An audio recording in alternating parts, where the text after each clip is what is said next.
வணக்கம். காலை நேர பிரதான செய்திகள்.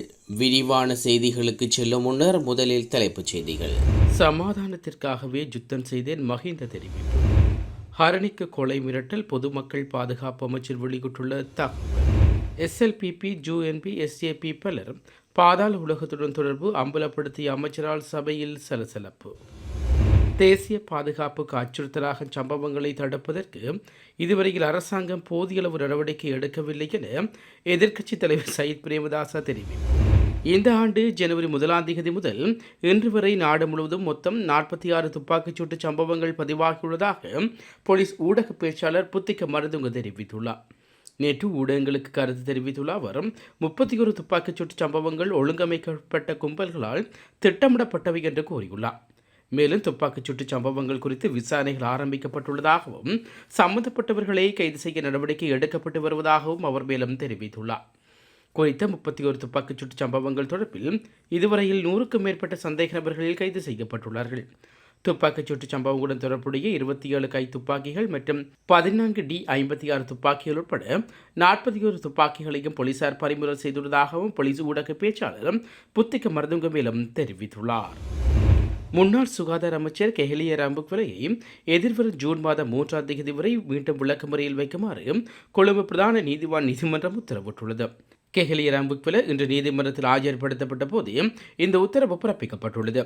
இதன்போது லஞ்சம் மற்றும் ஊழல் விசாரணை ஆணைக்குழு அதிகாரிகளினால் நீதிமன்றத்தில் சமர்ப்பிக்கப்பட்ட சாட்சியங்களை பரிசீலித்த நீதிவான் இந்த வழக்கின் மற்றொரு சந்தேக நபரான கெஹலிய ராம்புக்வலையின் மகனான ராமித் ராம்புக்வலவின் பெயரை குறிப்பிடுவதற்கு அனுமதி வழங்கியுள்ளார். கெஹலிய ராம்புக்வெல ஊழல் குற்றச்சாட்டு தொடர்பான விசாரணைக்காக கடந்த 7 லஞ்சம் மற்றும் ஊழல் விசாரணை ஆணைக்குழுவில் முன்னிலையாகியிருந்த போது ஆணைக்குழு அதிகாரிகளால் கைது செய்யப்பட்ட நிலையில் நீதிமன்றத்தில் ஆஜர்படுத்தப்பட்ட பின்னர் தொடர்ந்து விளக்கமறியல் வைக்கப்பட்டுள்ளமை குறிப்பிடத்தக்கது. நாட்டின் அமைதிக்காகவே தாம் போராடியதாக முன்னாள் ஜனாதிபதி மஹிந்த ராஜபக்ச தெரிவித்துள்ளார். போர் வீரர்கள் நினைவு சின்னத்துக்கு அருகில் இன்று காலை நடைபெற்ற பொதுஜன பெரமுனவின் போர் வீரர்கள் நினைவேந்த நிகழ்வில் கலந்து கொண்டு உரையாற்றும் போது அவர் இதனை கூறியுள்ளார். நாட்டை மீட்டெடுக்கவும் நாட்டின் அமைதிக்காக மாத்திரமே தாம் போராடியதாக மஹிந்த ராஜபக்ச குறிப்பிட்டுள்ளார். தொடர்ந்தும் இதனை செய்வார்களா இல்லையா என்பது தொடர்பில் தன்னால் கூற இயலாது எனவும் அவர் குறிப்பிட்டுள்ளார். அரசாங்கமே அதனை தீர்மானிக்கும். போர் இடம்பெற்றது மிகவும் கவலைக்குரிய விடயம். ஆனாலும் நமது படைகள் வெற்றி பெற்றன. தேசிய பாதுகாப்பினால் பிரச்சனைகள் இல்லை, நாட்டை பாதுகாக்க வேண்டும் எனவும் முன்னாள் ஜனாதிபதி மஹிந்த ராஜபக்ச கூறியுள்ளார். இலங்கையில் நிலவும் சீரற்ற காலநிலை காரணமாக 4 மாவட்டங்களுக்கு 187 குடும்பங்களைச் சேர்ந்த 685 பேர் பாதிக்கப்பட்டுள்ளார்கள். புத்தளம், மன்னா, திருகோணமலை மற்றும் காலி ஆகிய மாவட்டங்களைச் சேர்ந்தவர்களே இவ்வாறு பாதிக்கப்பட்டுள்ளார்கள். இந்த விடயம் அனர்த்த முகாமைத்துவ நிலையம் தெரிவித்துள்ளது. பெய்து வரும் கனமழை காரணமாக ஏற்பட்ட அனர்த்தங்களினால் குறித்த மாவட்டங்களில் 177 வீடுகள் பகுதியளவில் சேதமடைந்துள்ளனவும் குறிப்பிடப்பட்டுள்ளது.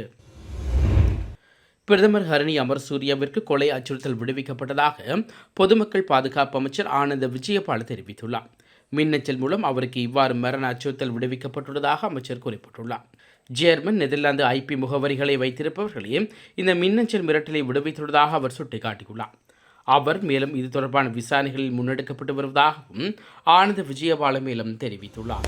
இலங்கையில் குற்றச்செயல்களில் ஈடுபடும் பாதாள உலக நடவடிக்கைகளுடன் நேரடி அரசியல் தொடர்புகள் உளவுத்துறையினர் கண்டுபிடித்துள்ளதாக பொதுமக்கள் பாதுகாப்பு அமைச்சர் ஆனந்த விஜயபால தெரிவித்துள்ளார்.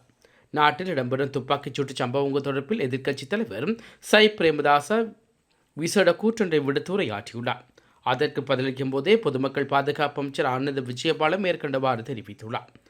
அத்துடன் விசாரணைகளுக்கு பிறகு அத்தகைய அரசியல்வாதிகளின் பெயர்கள் பாராளுமன்றத்தில் சமர்ப்பிக்கப்படும் எனவும் அமைச்சர் கூறியுள்ளார். புலனாய்வு அறிக்கைகளின்படி இலங்கை பொதுஜன பெரமுன, ஐக்கிய தேசிய கட்சி மற்றும் சமூக பலவேகியா ஆகியவற்றின் முன்னாள் அமைச்சர்கள், பிரதி அமைச்சர்கள், பாராளுமன்ற உறுப்பினர்கள் மற்றும் முன்னாள் மற்றும் தற்போதைய மாகாண அரசியல்வாதிகள் 10 சக்தி வாய்ந்த பாதாள உலக கும்பல்களுடன் நேரடி தொடர்புகளை பேணுவதற்கு அமைச்சர் தெரிவித்துள்ளார். இந்த விவகாரங்கள் குறித்து விசாரணைகள் ஆரம்பிக்கப்பட்டுள்ளதாகவும் சந்தேக நபர்களை கைது செய்ய போலீஸ் குழுக்கள் நிறுவப்பட்டுள்ளதாகவும் கூறியுள்ளார்.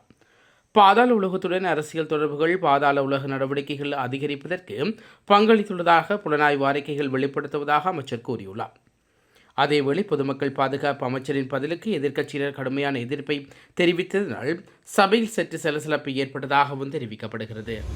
பளை பகுதியிலிருந்து சட்டவிரோத மணலுடன் சென்ற டிப்பர் வாகனத்தை எழுதுமட்டுவாழ் பகுதியில் போலீசார் நிறுத்த முயற்சித்த போது குறித்த டிப்பர் வாகனம் நிறுத்தாது கொடிகாம பகுதியை நோக்கி சென்றுள்ளது. இதனையடுத்து போலீசார் டிப்பர் வாகனத்தை துரத்தி சென்ற நிலையில் டிப்பர் வாகனம் நிறுத்தாது வேகமாக சென்றுள்ளது. இதனால் போலீசார் டிப்பர் வாகனத்தின் டயர்களை நோக்கி துப்பாக்கிச்சூடு நடத்தியுள்ளது. இதற்கு டிப்பர் வாகனத்தை நிறுத்திவிட்டு சாரதி உட்பட 2 சந்தேக நபர்கள் தப்பிச் சென்றுள்ளதாக கொடிகாம போலீசார் தெரிவித்துள்ளார்கள். இந்நிலையில் சட்டவிரோத மண்ணுடன் சென்ற டிப்பர் வாகனத்தை கொடிகாம போலீசார் கைப்பற்றியதுடன் தப்பியோடிய சந்தேக நபர்களை கைது செய்வதற்கான நடவடிக்கைகளையும் விசாரணைகளையும் முன்னெடுத்துள்ளார்கள். பாராளுமன்ற உறுப்பினர் கஜேந்திரகுமார் பொன்னம்பலம் தலைமையிலான தமிழ் தேசிய பேரவையின் அமெரிக்கா, சுவிஸ் நாடுகளின் தூதுவர்களுடன் இன்று கலந்துரையாடல்களில் ஈடுபட்டுள்ளார்கள். நேற்று பிற்பகல் இந்த சந்திப்பு கொழும்பில் இடம்பெற்றுள்ளது. குறித்த சந்திப்பில் பாராளுமன்ற உறுப்பினர் கஜேந்திரகுமார் பொன்னம்பலம், தமிழ் தேசிய மக்கள் முன்னணி பொதுச் செயலாளர் செல்வராஜா கயந்திரன், தமிழ் தேசிய பசுமை இயக்கத்தின் தலைவர் போ ஐங்கரேசன் உட்பட்டோர் கலந்து கொண்டார்கள்.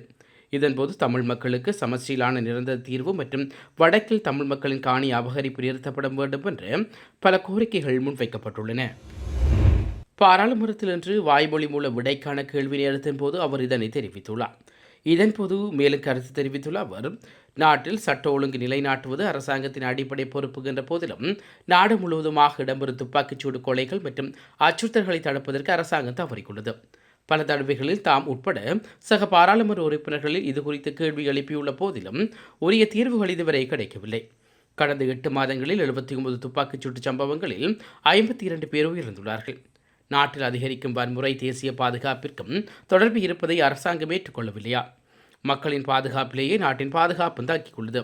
போதைப்பொருள் பிரச்சனைகளை முன்னிறுத்தி சில குழுக்களுக்கு இடையிலான மோதல்களில் அவர்களது குடும்பத்தினரும் சாதாரண மக்களும் பாதிக்கப்படுகின்றார்கள்.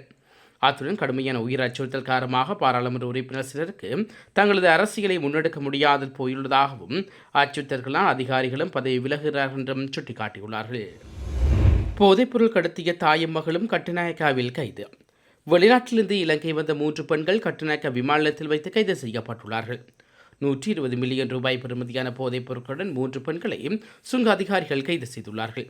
மின்சார உபகரணங்களில் மறைத்து வைக்கப்பட்டிருந்த குஷ் போதைப் பொருட்களுடன் 3 பெண்களும் கட்டுநாயக்க விமான நிலையத்தில் வந்துள்ளார்கள். இந்நிலையில் வணிகர்களுக்கான சிவப்பு பாதை வழியாக வெளியேற முயன்ற போது சுங்க அதிகாரிகளால் அவர்கள் கைது செய்யப்பட்டுள்ளார்கள். வெளிநாட்டிலிருந்து வந்த தாயும் மகளும் கட்டுநாயக்க விமான நிலையத்தில் வைத்து கொலன்னாவ பகுதியைச் சேர்ந்த 46 வயதுடைய தாயும் அவரது 18 வயதுடைய மகளும் வெள்ளம்பிட்டிய பகுதியைச் சேர்ந்த 56 வயதுடைய பெண் ஒருவருமே இவ்வாறு கைது செய்யப்பட்டுள்ளார்கள். இந்த போதைப்பொருள் தாய்லாந்தில் பெற்று மின்சார சமையல் சாதனங்களில் மறைத்து வைத்து இந்தியாவின் சென்னைக்கு வந்து பின்னர் அங்கிருந்து கட்டுநாயக்க விமான நிலையத்தை வந்தடைந்ததாக சுங்க அதிகாரிகள் தெரிவித்துள்ளார்கள். இந்த 3 பெண்களும் இதற்கு முன்பு பலமுறை இந்த முறையில் மின் சாதனங்களை கொண்டு வந்திருப்பதை சுங்க அதிகாரிகள் கண்டுபிடித்துள்ளார்கள். கைப்பற்றப்பட்ட போதைப் பொருட்களையும் அவற்றை கொண்டு வந்து 3 பெண்களையும் எழுதிய விசாரணைக்காக கட்டுநாயக்க விமான நிலைய காவல்துறை போதைப்பொருள் தடுப்பு பணியக அதிகாரிகளிடம் ஒப்படைக்க நடவடிக்கை எடுக்கப்பட்டுள்ளது. இத்துடன் காலை நேர பிரதான செய்திகள் நிறைவு பெறுகிறது. தொடர்ந்து நாளை காலை பிரதான செய்திகளோடு இணைந்து கொள்ளுவோம். நன்றி.